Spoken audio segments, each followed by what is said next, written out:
In 2010, I decided to start doing triathlon as just a way to change my life and get healthier. I decided to do an Ironman 70.3 in New Orleans. And I remember running through the streets of New Orleans, through the French Quarter. I was in so much physical pain as I was finishing this first triathlon I'd ever done. I see my dad on the side of the road cheering me on, and it was like it was so exciting. It gives me chills now. I was so proud of him. I just thought it was absolutely fabulous that he had the determination and the wherewithal and the guts to pull that off. I couldn't have been prouder. My dad's been my best friend since I was a little kid. I've supported him, and he has always supported me. I couldn't have done it if they hadn't have been there.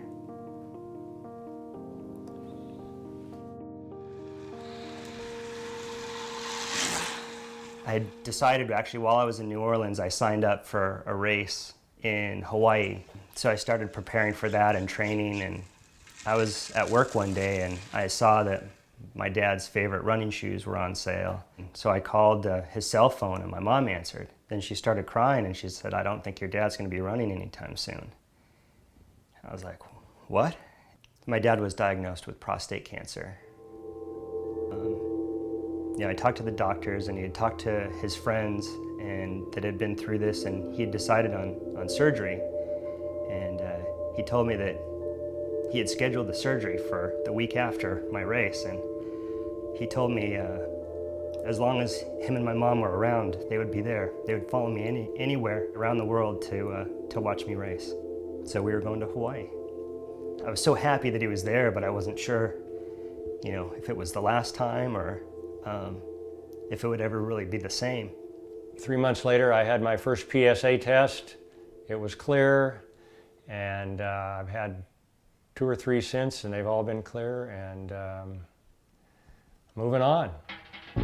That's sort of when it came to me that I was racing to change my own life, and I wanted to see what I could do to help out people that weren't as lucky as my dad.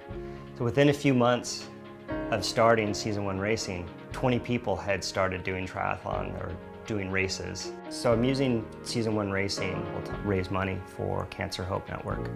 My dad had people around him that had been through it. There's so many people that aren't that lucky. And that type of support is what we're raising money for Cancer Hope Network to help people do. I did a race almost a year after my dad was diagnosed, and he wasn't there to cheer me on. He was actually there to race. The only thing that's holding you back is yourself. And if you believe in yourself, you can do miraculous things. When I did the short triathlon in San Diego a couple months ago, Rusty was there waiting for me and ran a half a mile with me, and that was as excited as I've been since New Orleans when I saw him come down the chute to finish his race. The more he does it, the more active he becomes. He's getting younger every day. Since we've started, we've raised thousands of dollars, but more importantly, I think we've brought more people in and gotten more people involved. We don't know where it'll take us, but as people that have been inspired start to inspire other people, both to change their own life and to help others, the sky's the limit.